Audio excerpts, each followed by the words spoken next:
do sofrimento, os salmos do sofrimento, segundo Cláudio Francisco, da sua obra Introdução ao Velho Testamento, de Cláudio Francisco, da antiga editora Juerp. Salmo 37, 42, 43, 49, 77, 90, 109 e 137.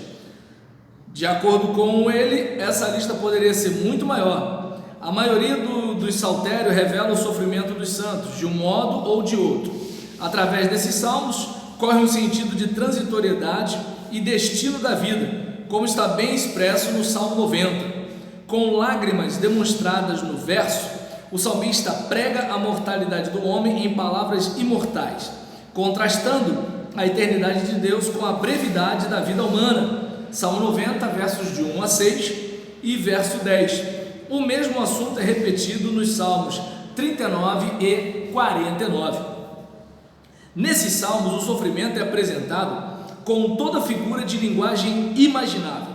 O sofredor faz sua cama boiar nas águas das lágrimas. Salmo 6, verso 6. Sente-se como se fosse um verme. Salmo 22, verso 6. E pode contar todos os seus ossos. Salmo 22, verso 17. Grandes enchentes o têm engolfado. Salmo 42, verso 7. A tempestade ruge. 55, 8. Deus protege seus olhos para evitar seu sono. 77, 4. Seus ossos queimam como uma fornalha. 102, 3. É como o pardal solitário sobre o teto da casa. 102, 7. E em tal agonia se esquece de comer. 102, 4. Em seus lombos parece terem sido feitos longos sulcos. 129, verso 3. As causas do sofrimento são 4. 1. Angústia mental. 2. Doença física. 3. Pecado. 4. Perseguição. 1. Angústia mental. O salmista parece perturbado por causa da inação de Deus. Um problema era a prosperidade do perverso e o sofrimento do justo. Disso já tratamos no Salmo 73. Os Salmos 37 e 49 apresentam situação semelhante. Aqui, entretanto, o salmista não é duvidoso em si mesmo, mas adverte aqueles que duvidam. Abre aspas, não te consumas, fecha aspas, do hebraico, não te esquentes. Sugere o Salmo 37. Um outro elemento de perturbação era a falta de cumprimento das promessas. O autor do Salmo 89, versos 19 a 51, se admira como Deus não cumpriu sua promessa a Davi de abençoar a sua semente. Conferir os Salmos 37, 33 e 38. 2. Doença física. Salmo 41, verso 8 e 77, verso 10. Não é tão frequentemente mencionada quanto as outras causas. 3. Pecado. Salmo 90, verso 7, atribui a brevidade da vida ao castigo de Deus por causa do pecado. O sofredor do Salmo 102 está sob a ira de Deus, verso 10, como está o autor do Salmo 39, versos 8 a 11.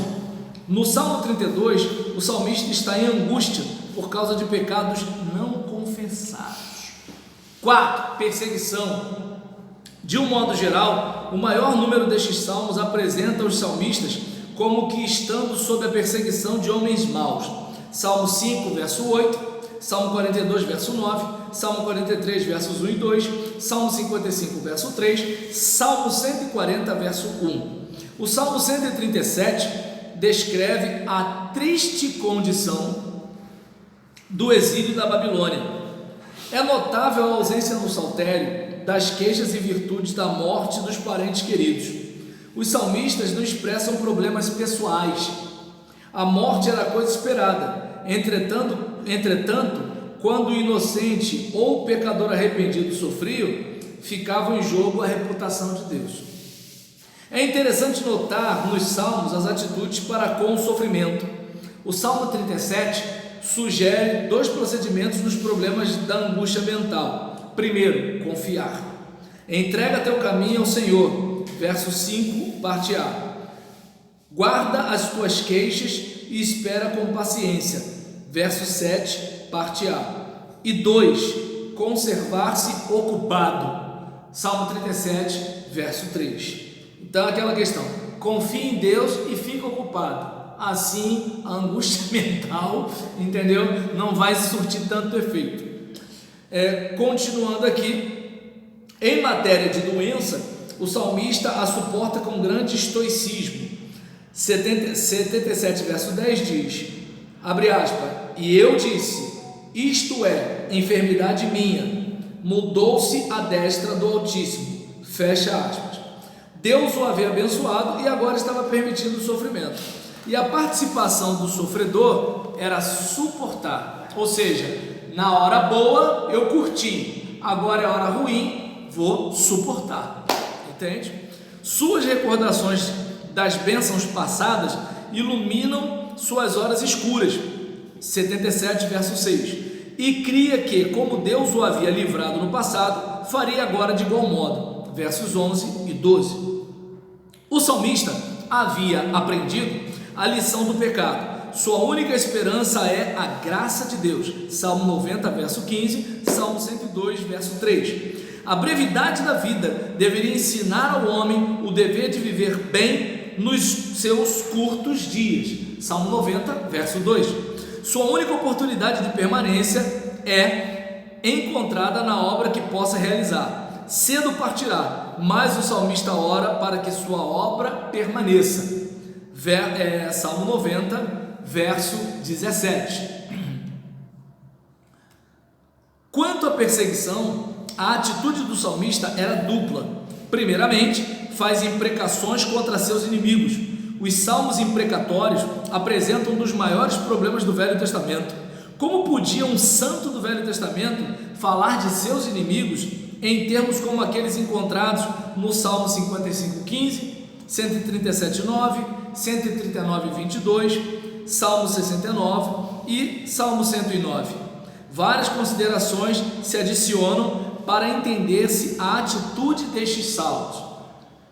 Primeira consideração: estes homens não teriam tratado seus inimigos dessa forma se os tivessem em suas mãos. Ambos os salmos, 69 e 109, são atribuídos a Davi, e um deles revela o cuidado do seu tratamento com Saul. Conferi Salmo 7, verso 4. Jeremias, que faz imprecações idênticas em seu livro, certamente não seria culpado por tal pecado. Segunda consideração: os hebreus não cuidavam de abstrações, odiavam o pecado odiavam o pecador tanto quanto o seu pecado. Se fosse inimigo de um santo, seria inimigo de Deus e, como tal, deveria ser odiado. Terceira consideração: não obstante fossem esses homens de algum modo tão avançados em seus conceitos, não possuíam o conceito cristão do amor, que somente é possível existir através de Cristo. É bom lembrar, né? O salmista não era cristão. Quarta consideração: a ideia tradicional da imortalidade tinha muita importância nesse assunto. Se um homem devia ser punido, o deveria ser no mundo presente. Conferir Salmo 30, verso 9, 39, 13, 88, 9, 115, 17 e a introdução do livro de Jó, né? A gente chegou a bater um papo, né, sobre o livro de Jó a respeito desse assunto. Alguns dos salmos parecem indicar uma crença numa vida futura. Salmo 16, verso 10, Salmo 49, verso 15 e Salmo 73, verso 24. Estes são poucos e questionáveis. O Salmo 49, 15 é a indicação mais provável da fé na vida futura à luz do contexto. Nos versos 13 e 14, o salmista menciona o destino do pecador no Sheol. No verso 15, se afirma que Deus redime a alma do seu servo do poder do Sheol e o receberá. Então, o verso 20 afirma que o homem que tem entendimento não perece como um animal irracional, e fica implícito que o justo viverá. A segunda reação do salmista quanto à perseguição é uma fé confiante na libertação. Dorme tranquilo e nem sequer teme a 10.000 inimigos. Salmo 3, versos 5 e 6. Se a mãe e o pai o desprezarem, Deus o sustentará. Salmo 27, verso 10.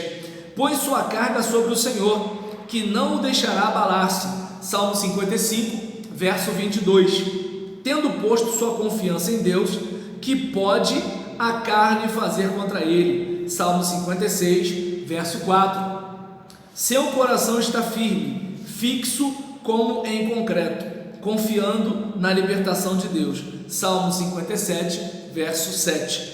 Então nós vimos aqui a questão dos salmos do sofrimento, que podem ser causados por angústia mental, doença física, pecado ou perseguição, e que havia aquela ideia de, olha, eu estou passando por isso, mas vai chegar a hora que essa fase vai passar, mas enquanto não passa, eu vou suportar, assim como eu vivi os momentos de calmaria, eu vou encarar essa tempestade, beleza?